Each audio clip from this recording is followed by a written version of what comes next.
When the ravens grow, you will know I am there. They are my eyes, my wings, and they take me everywhere. Life is my playground, death is my battlefield, and fate is the path I walk between them. Every move you make, every decision you ponder, I am the one pulling the strings. I weave through the ages, making my presence known here and there. Every life orchestrated, every death by my hand. The battles have been won or lost at my whim. There was a time I was worshipped, yet all I need is to be known. Eons have passed in my wake. The stories I have accumulated over that time have fallen into legend.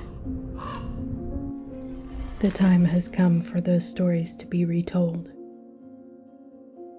I have returned to resurrect these legends from their tombs. I am the Nightmare Queen, Morrigan, Dreadful Raven, and I am here for you.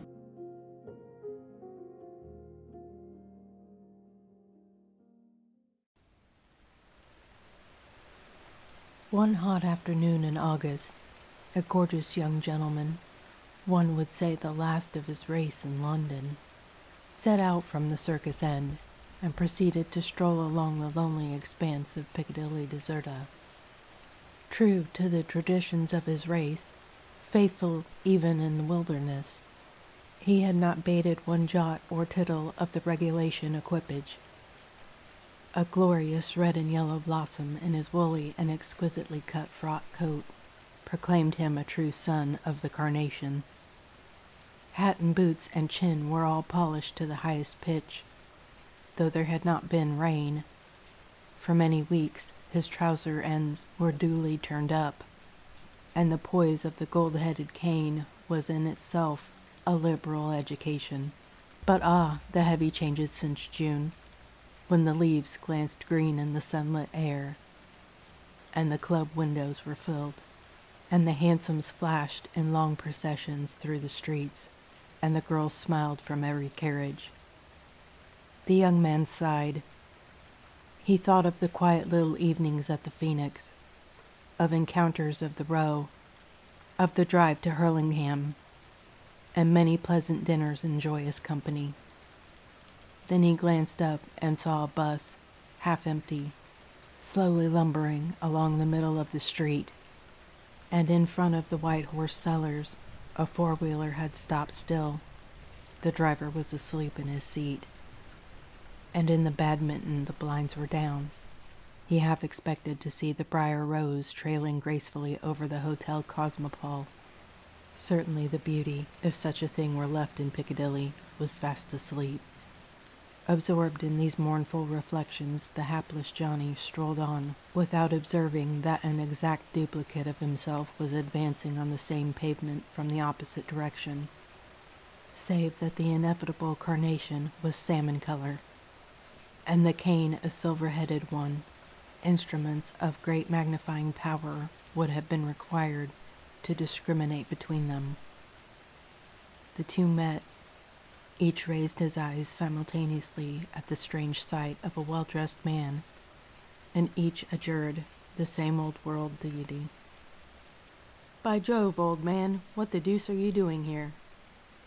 The gentleman who had advanced from the direction of Hyde Park Corner was the first to answer. "Well, to tell the truth, Austin, I am detained in town on legal business. But how is it that you are not in Scotland?" "Well, it's curious, but the fact is I have legal business in town also." "You don't say so. Great nuisance, ain't it? But these things must be seen to, or a fellow finds himself in no end of a mess, don't you know?" "He does, by Jove, that's what I thought." Mr. Austin relapsed into silence for a few moments. "And where are you off to, Phillips?" The conversation had passed with the utmost gravity on both sides.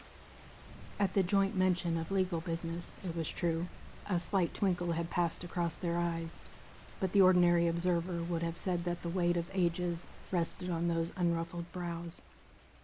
I really couldn't say. I thought of having a quiet dinner at Azario's.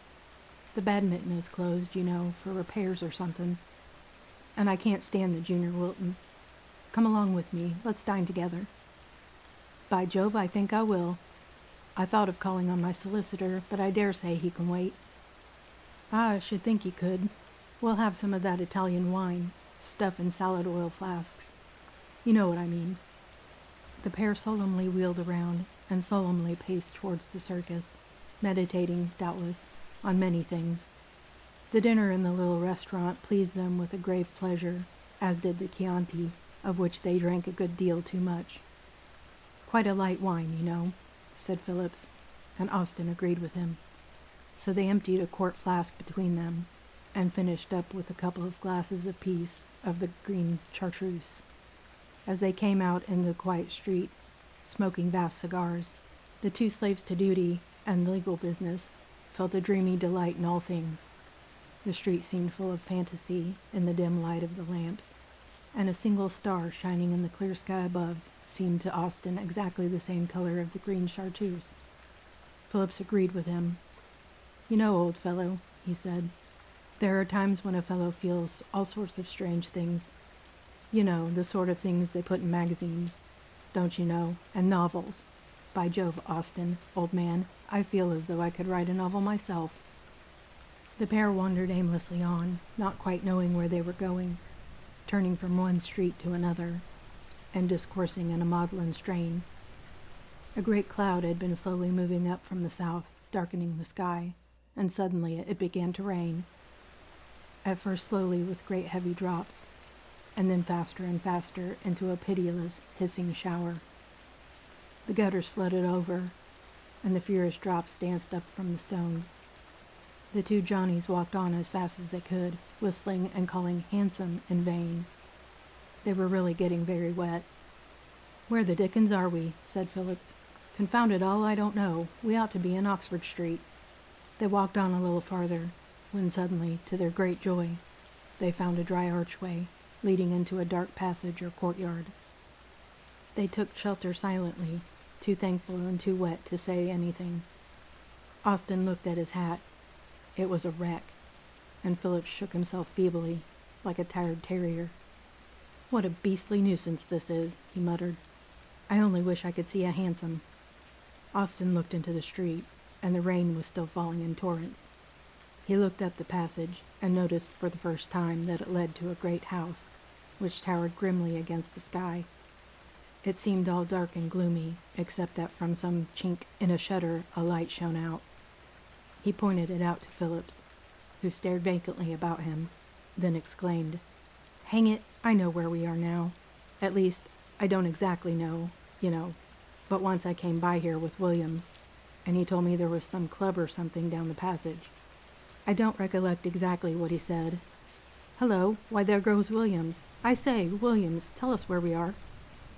A gentleman had brushed past them in the darkness and was walking fast down the passage. He heard his name and then turned around, looking rather annoyed. Well, Phillips, what do you want? Good evening, Austin. You seem rather wet, both of you. I should think we were wet. We got caught in the rain. Didn't you tell me once that there was some club down here? I wish you'd take us in, if you remember.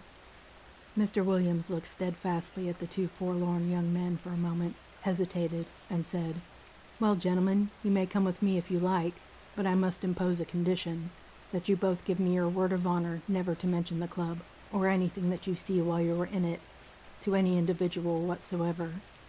Certainly not, replied Austin. Of course we shouldn't dream of doing so, should we, Phillips? No, go ahead, Williams. We'll keep it dark enough. The party moved slowly down the passage till they came to the house. It was very large and very old. It looked as though it might have been an embassy of the last century. Williams whistled, knocked twice at the door, and whistled again, and it was opened by a man in black. Friends of yours, Mr. Williams? Williams nodded, and they passed on. Now mind, he whispered as they paused at the door.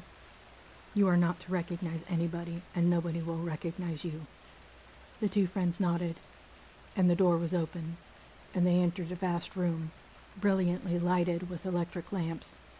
Men were standing in knots, walking up and down, and smoking at little tables. It was just like any club smoking room. Conversation was going on, but in a low murmur. And every now and then someone would stop talking and look anxiously at a door at the other end of the room, and then turn around again. It was evident that they were waiting for someone or somebody. Austin and Phillips were sitting on a sofa, lost in amazement. Nearly every face was familiar to them. The flower of the row was in a strange club room. Several young noblemen, a young fellow who had just come into an enormous fortune, 3 or 4 fashionable artists and literary men, an eminent actor, and a well-known canon. What could it mean? They were all supposed to be scattered far and wide over the habitable globe, and yet here they were. Suddenly there came a loud knock at the door, and every man started, and those who were sitting got up. A servant appeared. "The president is waiting you, gentlemen," he said, and vanished. One by one the members filed out, and Williams and the 2 guests brought up the rear. They found themselves in a room still larger than the first, but almost quite dark. The president sat at a long table, and before him burned 2 candles, which barely lighted up his face. It was the famous Duke of Darlington, the largest landowner in England. As soon as the members had entered, he said in a cold, hard voice, "Gentlemen, you know our rules. The book is prepared. Whoever opens it at the black page is at the disposal of the committee and myself. We had better begin." Someone began to read out the names in a low, distinct voice, pausing after each name. And the member called came up to the table and opened at random the pages of a big folio volume that lay between the 2 candles. The gloomy light made it difficult to distinguish features, but Phillips heard a groan beside him and recognized an old friend. His face worked fearfully. The man was evidently in an agony of terror. One by one the members opened the book. As each man did so, he passed out by another door. At last there was only one left. It was Philip's friend. There was foam upon his lips as he passed up to the table, and his hand shook as he opened the leaves. Williams had passed out after whispering to the president, and had returned to his friend's side. He could hardly hold them back as the unfortunate man groaned in agony and leant against the table. He had opened the book at the black page. "Kindly come with me, Mr. Diogny," said the president, and they passed out together. "We can go now," said William. "I think the rain has gone off. Remember your promise, gentlemen. You have been at a meeting of the Lost Club. You will never see that young man again. Good night." "It isn't murder, is it?" gasped Austin. "Oh no, not at all. Mr. Diogny will, I hope, live for many years. He has disappeared, merely disappeared. Good night. There is a hansom that will do for you." The 2 friends went to their home in dead silence. They did not meet again for 3 weeks, and each thought the other looked ill and shaken. They walked drearily, with grave averted faces, down Piccadilly, each afraid to begin the recollection of the terrible club. Of a sudden, Philip stopped as if he had been shot. "Look there, Austin," he muttered. "Look at that."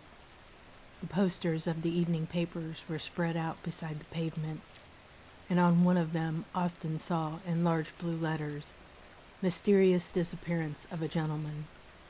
Austin bought a copy and turned over the leaves with shaking fingers till he found the brief paragraph. "Mr. St. John Diogny of Stoke Diogny in Sussex has disappeared under mysterious circumstances. Mr. Diogny was staying at Strathdune in Scotland and came up to London, as is stated, on business on August 16th. It has been ascertained that he arrived safely at King's Cross and drove to Piccadilly Circus, where he got out. It is said that he was last seen at the corner of Glasshouse Street, leading from Regent into Soho. Since the above date, the unfortunate gentleman, who was much liked in London society, has not been heard of. Mr. Diogny was to have been married in September. The police are extremely reticent. Good God, Austin, this is dreadful. You remember the date. Poor fellow, poor fellow. Phillips, I think I shall go home. I feel sick. Diognevi was never heard of again, but the strangest part of the story remains to be told. The two friends called upon Williams and charged him with being a member of the Lost Club and an accomplice in the fate of Diognevi. The placid Mr. Williams at first stared at the two pale, earnest faces and finally roared with laughter. My dear fellows, what on earth are you talking about? I never heard such a cock and bull in my life. As you say, Phillips, I once pointed out to you a house said to be the club, as we were walking through Soho. But that was a low gambling club, frequented by German waiters. I am afraid the fact is that Azario's Chianti was rather too strong for you. However, I will try to convince you of your mistake. Williams forthwith summoned his man, who swore that he and his master were in Cairo during the whole of August, and offered to produce hotel bills. Phillips shook his head, and they went away. Their next step was to try and find the archway where they had taken shelter, and after a good deal of trouble they succeeded. They knocked at the door of the gloomy house, whistling as Williams had done. They were admitted by a respectable mechanic in a white apron, who was evidently astonished at the whistle. In fact, he was inclined to suspect the influence of a drop too much. The place was a billiard table factory, and had been so, as they learnt in the neighborhood, for many years. The rooms must once have been large and magnificent, but most of them had been divided into 3 or 4 separate workshops by the wooden partitions. Phillips sighed. He could do no more for his lost friend, but both he and Austin remained unconvinced.